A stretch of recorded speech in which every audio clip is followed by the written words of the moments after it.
All right, it's time for our Kegel exercises, Twila. Yes, it is. And so why do we do our Kegels? Well, it's important for our pelvic health for both men and women. It helps, these exercises help support our pelvic organs in women, the bladder, the vagina, the rectum, the urethra. And for some people, it can actually improve sexual functioning. Some people say it makes orgasms more intense and more frequent. Well, I think that's a good enough reason to do them Nobody's right going to there. argue with that, I don't think. So let's go ahead and do it. Okay. 3 Times a day, 6 days a week, 9 seconds per Kegel, and 12. Kegels in a row to make a rep. It's so easy. Just do 12 of these 3 times a day. When you're doing them, hold it for 9 seconds. You will be the envy of your neighborhood. You will have a pelvic floor like a chain link fence, so you will be able to pull a trailer. If you so choose. And don't forget, you can always go to the Gynocast Facebook page and get an infographic, which kind of details out the customizable plan. You can print it out, put it on your fridge. You can put it up in your office. We can share it with your friends. And it's a great resource to have. So Indeed. Make sure that you go and do your exercises today. Yes. Stay tuned.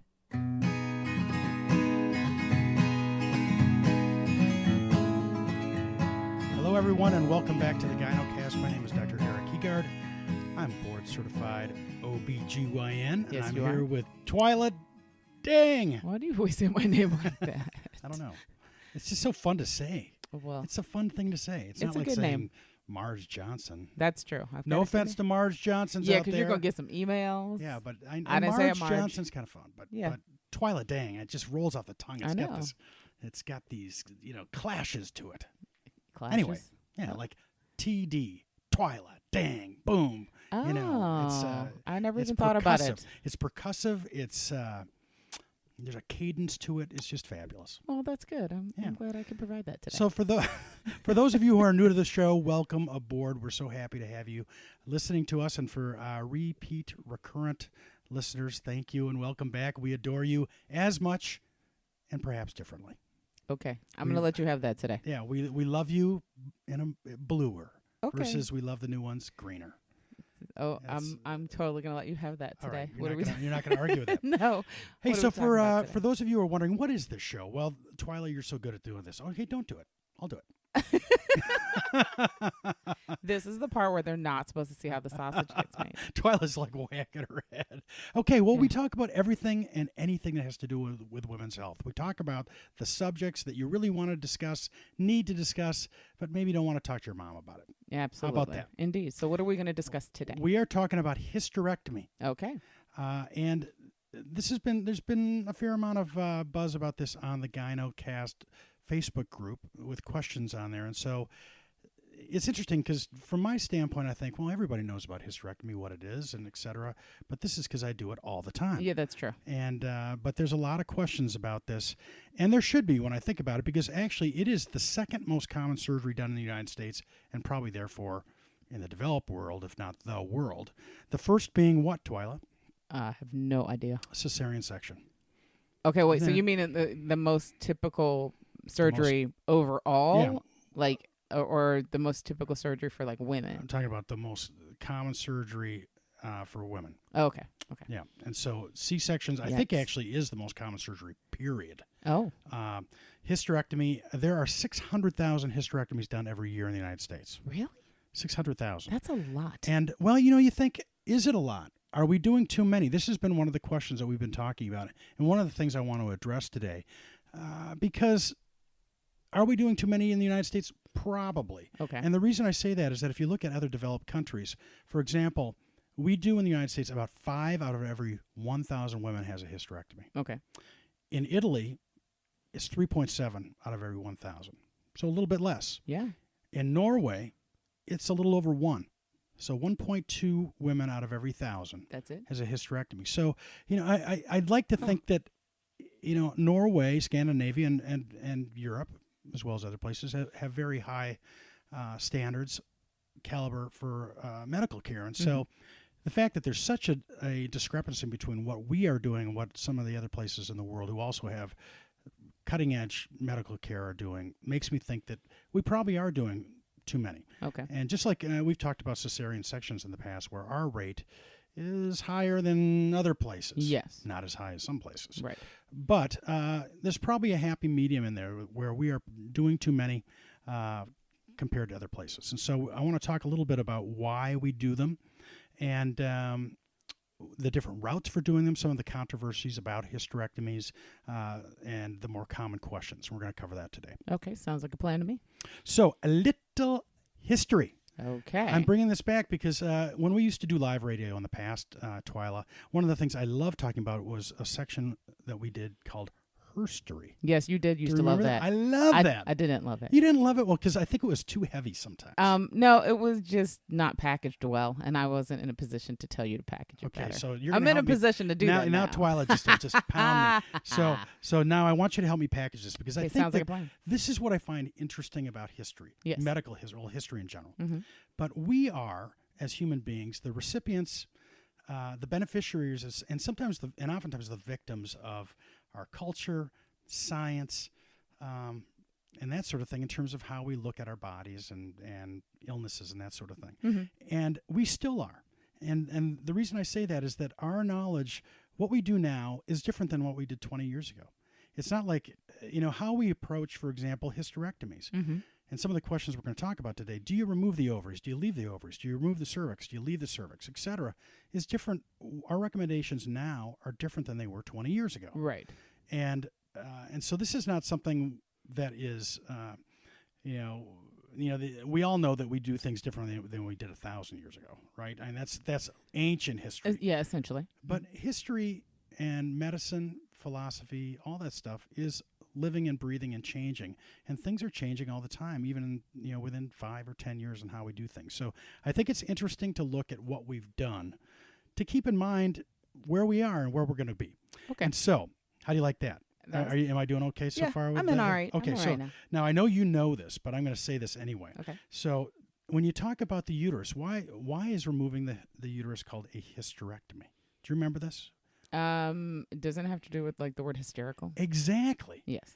And so in the history of hysterectomy, can be traced way back to the Greeks, and it was described actually by Plato, one of the obviously a Greek philosopher, mm-hmm. and this just shows you how, in a certain point in time, you think you know everything, you got to figure it out, and you're completely wrong. Right. He thought that the uterus was a living creature that wandered around the woman's body. Wandered around. Yeah, Twila. we have discussed the wandering womb. The wandering womb, mm-hmm. which is funny because in retrospect we know that the womb does not wander. Yeah, exactly. In the villages and the valley. Okay.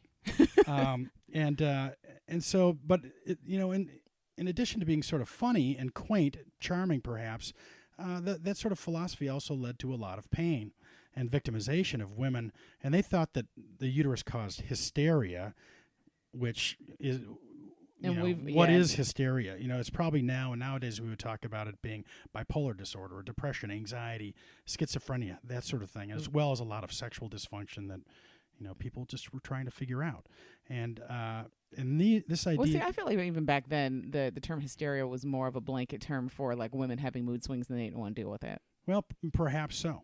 Because and I don't know if I think we've even discussed a long time ago. We discussed there was a movie that was made about that was set in the 1900s about the man who sort of inadvertently created the vibrator. Oh yeah, exactly. Yeah, and it was to help treat hysteria. Yeah. And he essentially was just using vibrators on women, and it was like, "You're cured. Come back next week." He was very popular. Yes, indeed. Well, probably.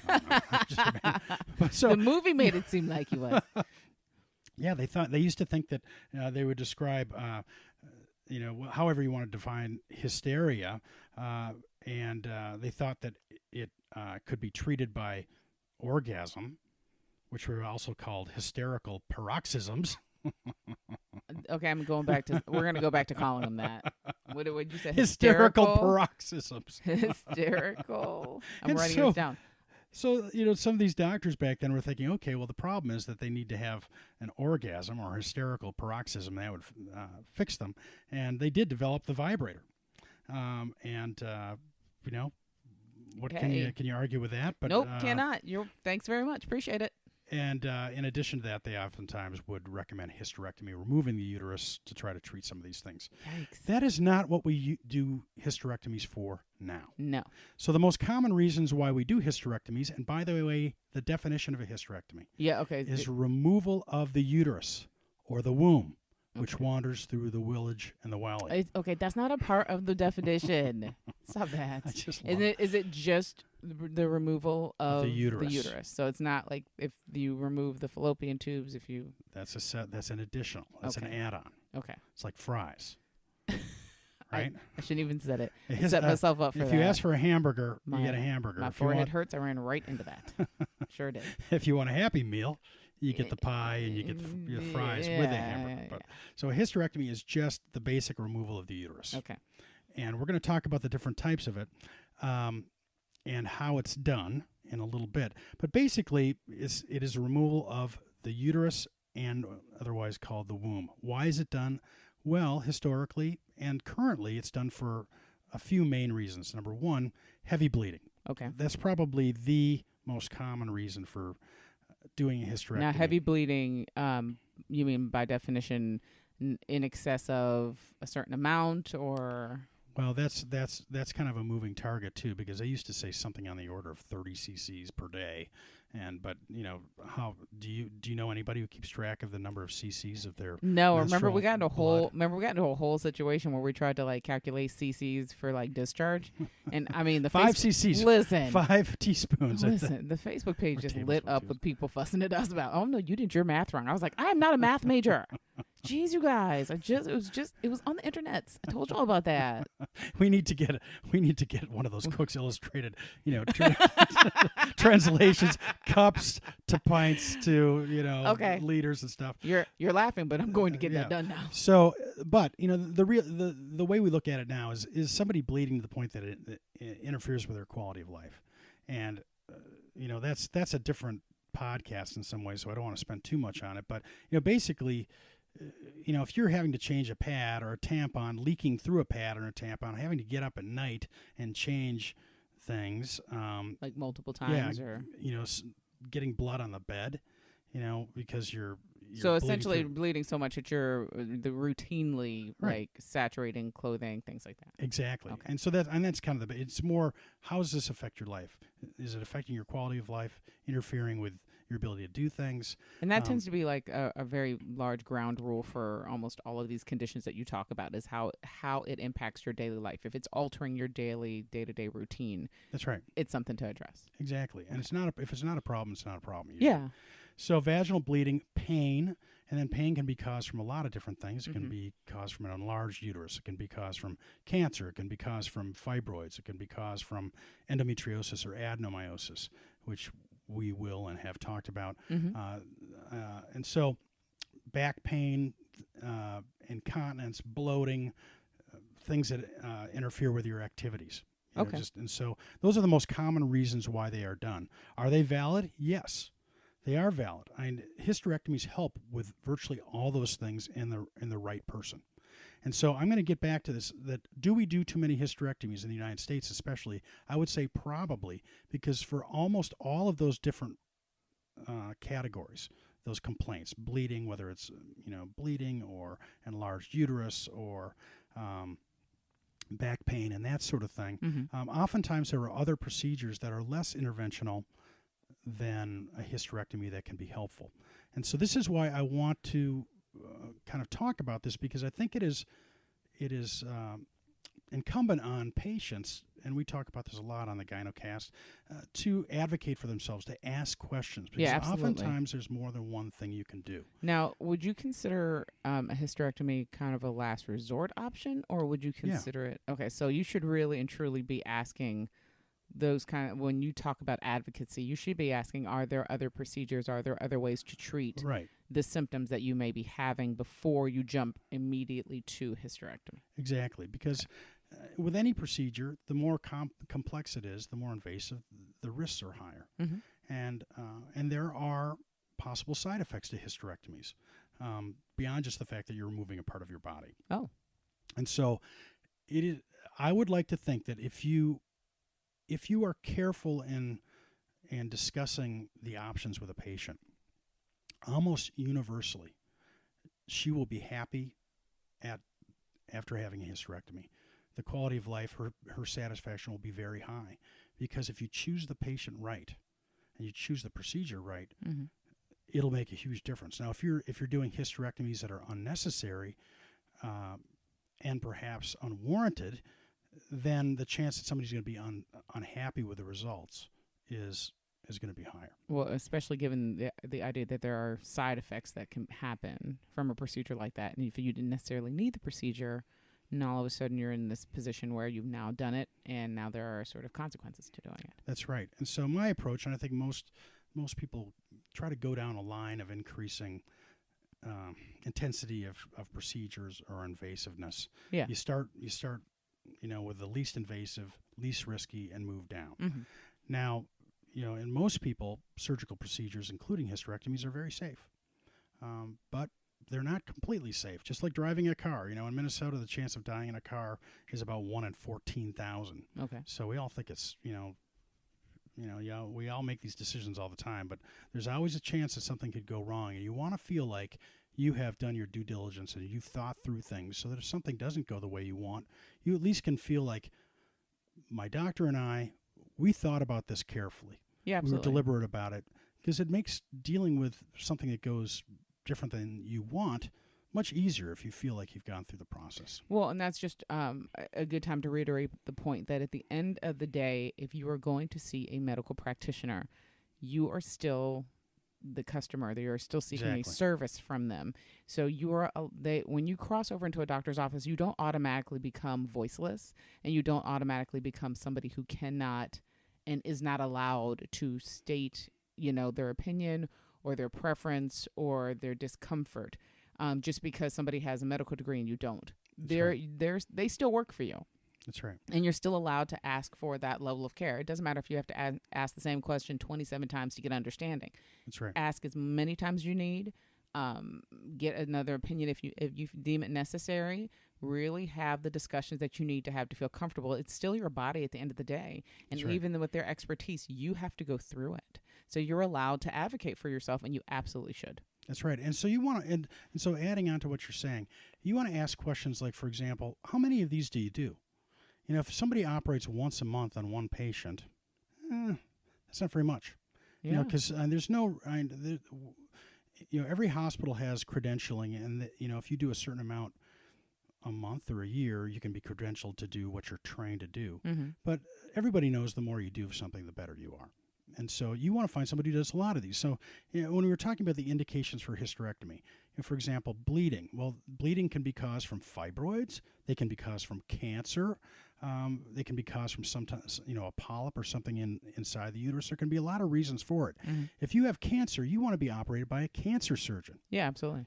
And for example, if you have fibroids, you want to be operated on somebody who has done a lot of work with minimally invasive surgery from that capacity. Well, and that's actually a really good point. And we'll probably, I actually feel motivated for us to do an additional episode later on about the idea of sort of what kind of, I think as a patient, you don't always even know what to ask. Right.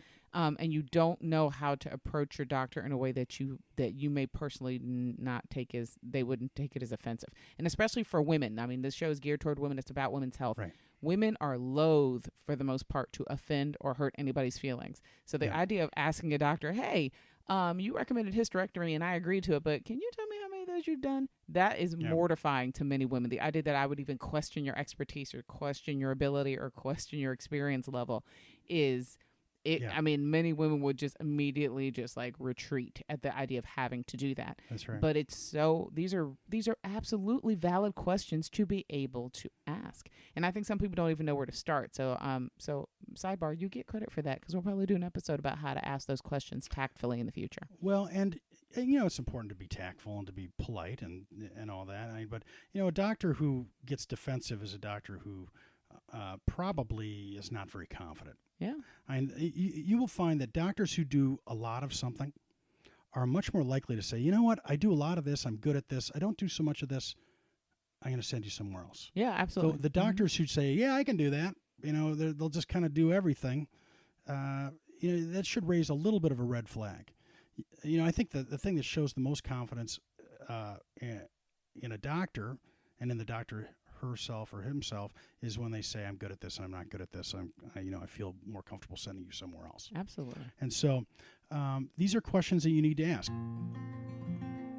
Support for the Gynocast is provided by OBGYN West. OBGYN West provides the highest quality care from compassionate providers, including women's health issues from general sexual health to pregnancy care, childbirth, menopause, and beyond.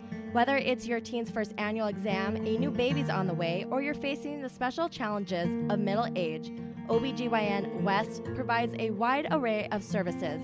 Their doctors and PAs are trained in virtually every type of OBGYN service and procedure. OBGYN West provides exceptional care for women. One of the other reasons for hysterectomies, that's one of the more common ones, is prolapse, the uterus coming out and falling down. Okay, and we have done an episode about prolapse. We'll right. put it in the show notes on the website's page, so you can actually reference that episode as well. That's right, and that's another area that is really a moving target, and how we treated prolapse when the vagina comes down. Well, and just in case somebody doesn't know, tell them real quickly. Prolapse is when the uterus or the bladder or the rectum and or all of them can start to fall down into the vagina, and sometimes actually come out. Yeah, thanks, gravity. Yeah, gravity and babies and genetics and all that. So thanks for being a woman. And so depending on the severity of the prolapse, and it kind of has bearing on who perhaps should be operating on you and what kind of procedure you should be having, because sometimes there's more than one thing that needs to be done. And so if you have a really bad prolapse, if your uterus is falling out, literally like, hanging out of your vagina, you may want to have somebody operate on you who does a lot of surgery for prolapse, someone like a urogynecologist, or which is somebody who's subspecialized in both gynecology and urologic surgery, also called pelvic surgeons, or along that line. So there are people that do a lot of that, and you want to have somebody who does a lot. And so these are things about just advocating for yourself. And so how are hysterectomies done? They're done a lot of different ways. Historically, they would be done with a big incision, like a C-section. Okay, so across your an abdominal incision, and also vaginally. So you can take the uterus and the cervix out vaginally. Okay, so I got a question. Is there a reason that there's different kinds because of the possibly having to go at it a different way depending on how bad things are in there, or is it just stylistically they started out doing it one way and then they switched to doing it another way? Well, both. And so, for example, these are some of the things that when you're talking with your surgeon, you figure out what's the problem, what are the symptoms you're having, and then what is the best way to manage it. And so if you have a huge uterus, let's say you have a fibroid, which is a benign muscle tumor of the uterus that is the size of a basketball. Well, that's probably, number one, that's rare. Yeah, but still. But it's unlikely that most people would take that on laparoscopically or vaginally. And there are people who do a lot of things and push the envelope, but most people would say we're going to do an abdominal incision for that, just because the uterus is huge. Certainly cancer. A lot of cancer surgeons now are doing many of these procedures laparoscopically and robotically, and they're very good at it. But not every one of these cases is amenable to that. It also depends on the training and the comfort of the surgeon. So a lot of people have done a lot of vaginal hysterectomies. They're really good at it. That's how they like to do it.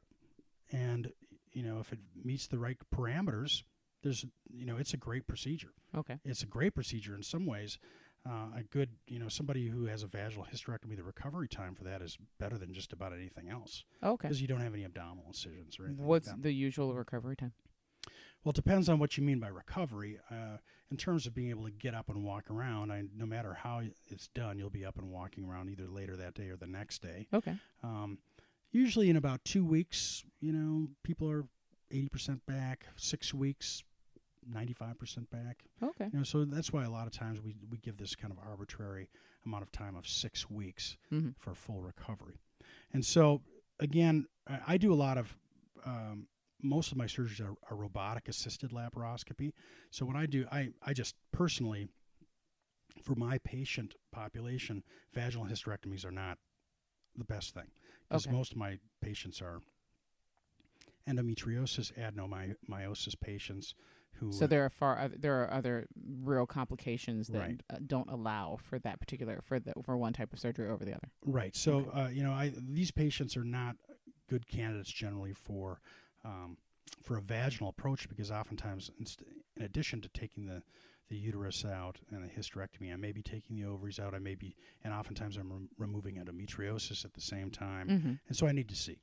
But for somebody who's having a hysterectomy, for bleeding, the uterus is normally sized.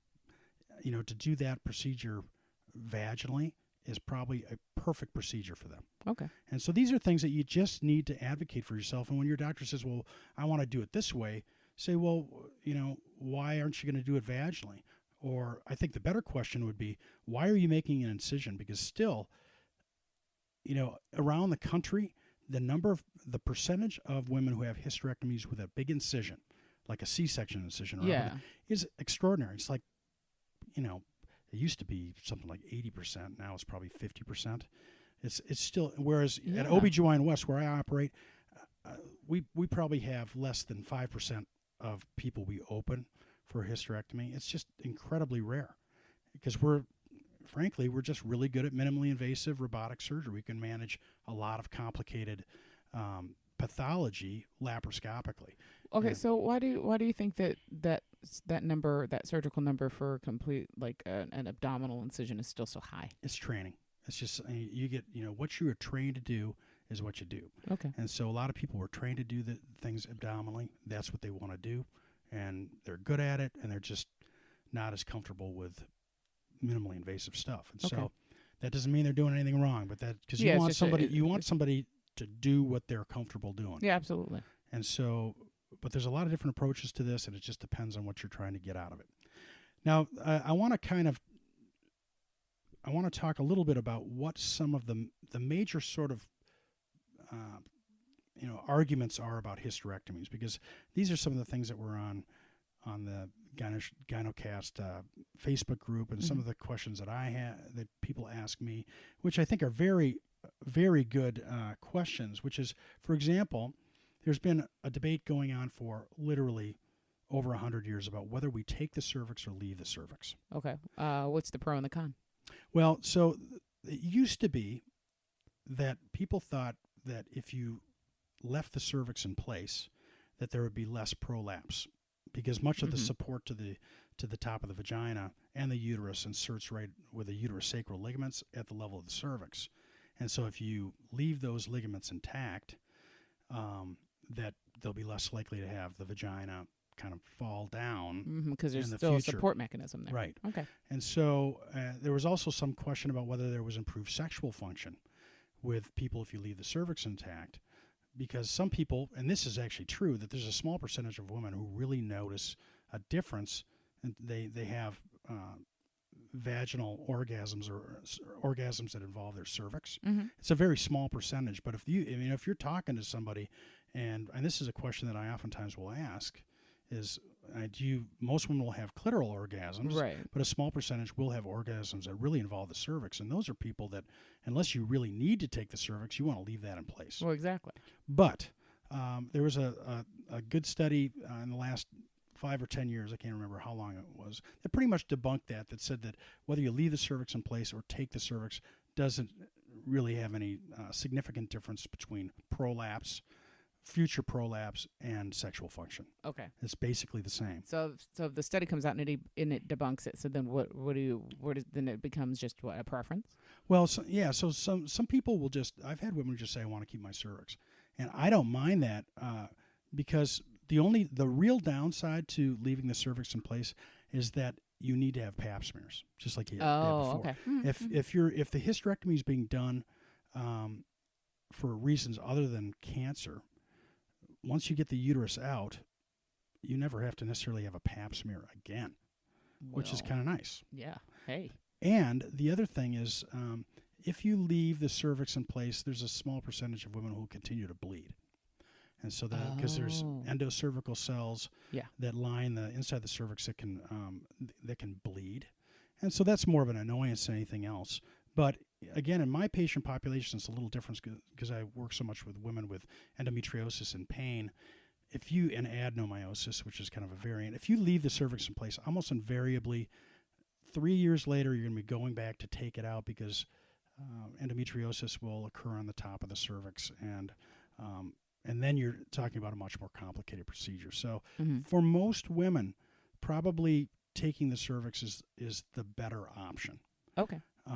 But, people still have debate about it. And again, like I said, I've had women who say they want to keep it. I don't really argue with them as long as they don't have a history of severe precancer or cancer or we're doing it for reasons other than pelvic pain or endometriosis. Yeah. There's also a question, and so the answer to that question is you could go either way, but there's no evidence to support leaving the cervix in place for most women. Okay. Number 2, the other big question is, do we take the ovaries out? Okay. That's something that has been going on. It used to be when I was in training, a couple decades ago, if you were in your 40s, we took those ovaries out.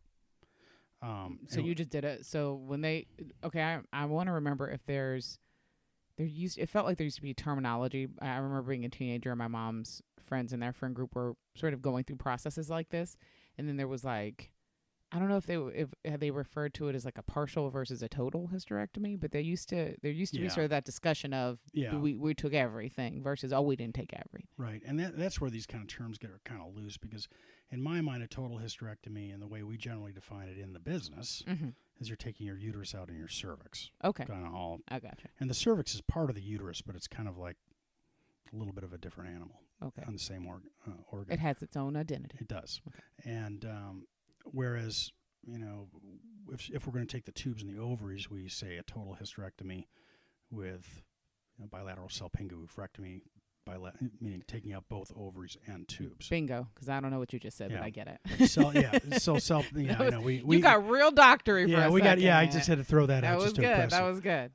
Okay, so if you're talking about taking out the ovaries, right. In addition, what's the pro and the con? Well, so the why we used to do it is that the argument that was made, and there's some validity to this, is that if you take out the ovaries, you're reducing the chances someone could get ovarian cancer in the future. Okay, I see that. Which is totally valid. Mm-hmm, absolutely. But the chance of the baseline risk of someone having ovarian cancer is about 1 in 70 over their lifetime, so less than 2%. Oh. So it's really low. Right. And unless you have some sort of family history. Right. And so in general, and we are talking now, it's a little fuzzy again, but people are advocating leaving the ovaries in place, and many women into their 50s and maybe even early 60s. If you're doing a hysterectomy, unless they have something that makes them at higher risk for ovarian cancer. Mm-hmm. And those are basically family history, especially in the case of an ovarian cancer syndrome, like the BRCA1, BRCA2. That's the breast ovarian cancer. Yeah, those syndrome. isn't that like when you do the genetic testing looking for that in particular? Exactly. Mm-hmm. Yeah. Mm-hmm. Or there's another genetic cancer syndrome called Lynch syndrome that also increases a woman's chance of getting ovarian cancer. Mm-hmm. And so in those situations, you definitely want to remove the ovaries. But for most everybody else, oftentimes you can make a good argument for keeping them in place. Other people that you would want to take the ovaries out on are people who have other ovarian pathology like endometriosis, pain related to adhesions or scarring of the ovaries, and that sort of thing. So there are other reasons to take ovaries out, but if there's not some pathology related to it, if it's just that the woman has ovaries and she's 50 years old, mm-hmm. We should probably keep it in place, because even when a woman goes through menopause, average age is 48 to 52. Mm-hmm. Her estrogen levels start to go down and progesterone levels go down as well, but testosterone levels still continue. So when you remove the ovaries of a woman, you are putting them surgically into menopause, and boom, no estrogen, virtually no estrogen, no progesterone, no testosterone. Yeah, and that's a big deal if you're doing hysterectomy, based on like bleeding or something else, and they're fairly young. Exactly. And so this is where that argument, I think, becomes more important, mm-hmm. is that there have been a fair number of studies that seem to show that in younger women, and by that I mean less than 45, sometimes even less than 50, that if you remove the ovaries without a good reason, mm-hmm. that there is an increased risk of just overall lifetime death rates. Really? Yeah, a little bit, and it's not huge, but they just. And, hey, listen, 1% is more than enough for me. Yeah, and so, you have to make this decision carefully because when you remove the ovaries, like I said, you're cutting out all those hormones, and so women can be at increased risk of osteoporosis, which is bone thinning, cardiovascular disease, heart attacks and strokes, and that sort of thing. Sometimes there's some suggestion increased risk of anxiety and depression, and some cognitive brain function decline. And most of this is just is due to just lack of estrogen. Right. But in women who take estrogen, younger women who have had their ovaries out and who take estrogen, those risks seem to be much less. And so if you're, so then the take-home point is that if you are going to remove the ovaries on somebody who's young, unless there's a real contraindication to it, you want to try to supplement them. Okay. For symptomatic relief and also prevention for some of these other things we were talking about. Okay. One of the other things that people ask me about is sexual function, and this is beyond it's just important. Yeah. Beyond just the drop in hormones and stuff. But people are worried about, am I going to have pain? Am I going to have any other issues related with sexual function? And the answer to that question is that really, if you choose your patient carefully, meaning if you go through the process we were talking about, Twila, which is you're sitting down, you're identifying what the problem is, you're going through the different options for management, and finally you get to the level of deciding to do a hysterectomy, those women tend to have improved sexual function and quality of life. Okay. Because a lot of times, when a woman is bleeding, when she's got a big old fibroid, when she's got pain. Well, yeah. We've already established if it's altering the way that you live your life, that means you're probably not living your life in the way that's most comfortable and happy for you. So that's right. Finding a way to get treatment will automatically put you back on a path to be living a better life. Exactly. So I can see how that will work. If you do things right, if you choose your patients carefully, women in general will notice and improve. I'll admit that when you first said that, I was like, oh, wait, what? Because at first it sounded like you were like, choose your patients carefully, like no jerks. It's like how I have a no jerk policy at our company. Like I don't like I only hire people that I really really feel passionate about working with, and I only hire people I think are really great, and I see something in them, not just on on skill level, but personal level. Yeah. The idea that I don't choose jerks. So when you're like, choose your patients carefully, I'm like, how are you allowed to have a no jerk policy? You're a doctor. Maybe I should change that a little bit, but meaning if you make your decision carefully, choose the patients you're going to do a hysterectomy on, they will notice almost invariably improved quality of life, improved sexual function, because their misery level has been reduced substantially. Absolutely. And most women who are miserable are not terribly interested in sex. Yeah. Well, maybe I'm wrong. Well, but people are bleeding all the time. Not comfortable. Yeah. No. Okay, we didn't get a chance. Have we talked about the side effects at all of these procedures? Well, so, again, I think we've kind of covered it in bits and pieces. So, the side effect of a hysterectomy is that, again, some people will know there is some change in anatomy. But again, if you're, so if you were doing a hysterectomy on someone who had absolutely no symptoms and there was no reason for it, the side effects or the probable changes after surgery would be intolerable. But if somebody's got, again, if they're miserable, if they're bleeding, if they're in pain, etc., if they have cancer, the side effects of these surgeries are generally positive. Yeah, absolutely. And so again, the main side effect that people are worried about is, sexual side effects that we were just talking about. Pain, but generally pain improves. And so there have been studies that show, for example, that if you look at the most common symptoms, bleeding, pain, back pain, issues with limitations in a woman's ability to do what she wants to do, bloating and that sort of incontinence, loss of urine, that if you look at before and after, for example, many women who have hysterectomies, almost 60% of them have heavy bleeding. Well, after surgery, that's virtually gone. Oh, okay. Because the thing that was bleeding is gone. Yeah, absolutely. And pelvic pain, for many women, if you choose them right, and again, 60% of women may have pelvic pain before, and less than 10% will have pain afterwards. Okay. Back pain, again, fatigue, abdominal bloating, significant improvement in those. And so the side effects are an improvement, or positive, I should say. Okay. So, well, I mean, I think that's fair. So, bottom line, we're going to wrap this up in a nice little bow. I like it. Which is, hysterectomies are common. Do we do too many in the United States? I think we do. And I think that is based on kind of a responsibility on both sides, which I think is maybe lack of creativity and on the part of doctors who maybe aren't willing to do other options that are less interventional, but also on the part of patients who sometimes ask for them and are also not doing their due diligence about advocating for themselves. Okay. So, in other words, patients become informed, ask your questions, That's right. very much treat hysterectomy like a last resort, not a first option, Right. and make sure that you're advocating for yourself and your health at all turns. Yeah, and because I will tell you that if you, as a patient, are careful about going through the options for managing whatever problems you have, and your physician or your surgeon is doing the same thing, you will be happy at the end of the day. You'll look back a couple months after your hysterectomy, and you will think this is the greatest thing I've ever done. Absolutely. Well, we're going to make sure we put all the information about today's episode up on the syllabus. You can go to matriarchdm.com and get more information. Just click on the show tab for the Gynocast, and we'll have the syllabus to the episode there, as well as other wonderful information. And if you haven't already, you should be a part of the Facebook group. You should, absolutely. Yeah, it's life-changing. So he says. Mm-hmm. So I live. So it's true.